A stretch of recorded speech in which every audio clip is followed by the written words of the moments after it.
Actually ஜோதிடத்துல நான் பட்டதாரி, அதாவது சாஸ்திரின்னு சொல்லுவோம்.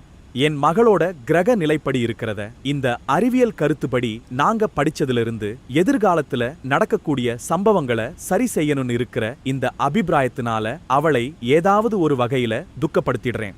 அந்த மாதிரி சம்பவங்கள் அவளுக்கு எதிர்காலத்துல நடக்காம அவள் காப்பாத்தணும்னு ஏதாவது தவறுகள் ஏற்பட்டுருது. நடைமுறைப்படி அவ சரியா இருந்தா கூட நான் துக்கப்படுத்திடுறேன். அதுக்கு நான் என்ன பண்ணணும்? இதுதான் என்னோட கேள்வி.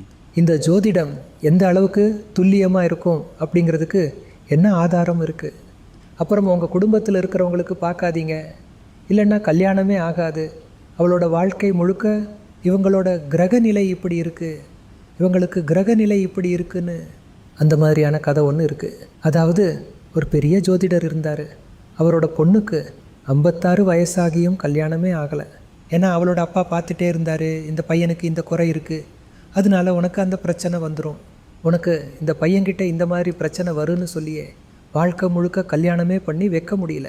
ஆக்சுவலி என்னென்னா, கிரகங்களில் ஒரு செகண்ட் மாறினா கூட ஜோதிடம் மாறிடும். நமக்கு டிசைன் எந்த மாதிரியானதுன்னு தெரியாது. எக்ஸாக்டாக அப்படியே தான் ஆகுமா இல்லை ஆகாதான்னு. அதனால் நம்ம தீர்மானத்தில் உறுதியாக இருக்கணும், பாசிட்டிவாக இருங்க. ஏன்னா கர்ம கணக்கை தான் ஜோதிடர் சொல்கிறார்.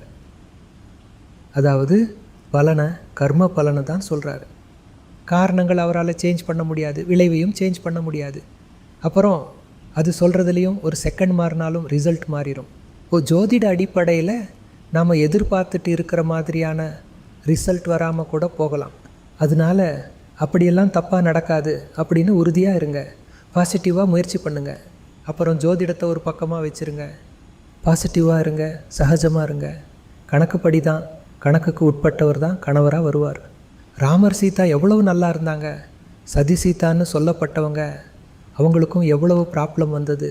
அந்த காலத்தில் எவ்வளவு நல்ல நல்ல ஜோதிடர்கள், கிரகங்களை பார்க்கக்கூடியவங்க இருந்தாங்க. அப்படி இருந்தும் கூட கணக்குப்படி என்ன நடக்கணுமோ அதுதான் நடந்தது. யாருமே துன்பத்திலிருந்து தப்பிக்க முடியாது. அதனால் கணக்குப்படி நடந்து தான் ஆகும். ஆனால் இந்த ஞானத்தினால நீங்கள் சமநிலையில் இருக்க முடியும். அதே சூழ்நிலையில் உள்ளுக்குள்ளே எந்த ஒரு துக்கமும் இல்லாமல் வலிமையாக இருக்க முடியும். நான் சாஸ்திரி பட்டத்துல மேற்படிப்பு கர்ம காண்டத்துல, அதாவது புரோஹிதத்துல பண்ணியிருக்கேன். பல சமயங்கள்ல எனக்கு என்ன தோணும்னா, மத்தவங்க பூஜைய சரியா பேட்டர்ன் வைஸ் பண்ணாததுனால அந்த பூஜையோட ஆதாரமானதும் ஒரு 50, 60, 70% ரேஷியோல தான் பார்க்குறோம். அது சரி. ஆனா நம்ம பெஸ்ட் முயற்சி பண்ணணும்னு இருக்கிறதுனால சூக்ஷ்மத்துல ஏதாவது ஒரு விதத்துல தடை ஏற்பட்டுருதுன்னு நான் நினைக்கிறேன். நீங்க சொல்றது சரியானது. ஆனா குடும்பத்தில் இருக்கிறவங்க என்ன நினைக்கிறாங்க? உங்க குடும்பத்தில் இருக்கிறவங்க எல்லாரும் எப்படி நினைக்கிறாங்களோ அப்படி ஃபைனலி விட்டுருங்க. கிரகங்களோட கணக்குப்படி இந்த மாதிரி பிரச்சனைகள் வரலாம். உண்மையில் 70 முதல் 80% வரை இருக்கலாம். நீங்கள் சொன்ன மாதிரி 60, 40, 50, 60%ன்னு 40% வேறு விதமாகவும் இருந்திருக்கு இல்லையா? அந்த 40%ல் இருந்துட்டு பாசிட்டிவாக இருந்து அதை விட்டுருங்க. அப்படி மகளும் கல்யாணம் பண்ணிக்க ஆசைப்படுறாங்கன்னு வச்சுக்கோங்க. ஆனால் நமக்கு இப்படி அப்படின்னு தோணுச்சுன்னா, அப்போது குடும்பத்தில் இருக்கிறவங்க செய்யலான்னு சொல்கிறாங்க, குடும்பத்தில் மற்றவங்க எல்லாருமே செஞ்சிடலான்னு சொன்னால், அப்போது அதையே முடிச்சிடுங்க.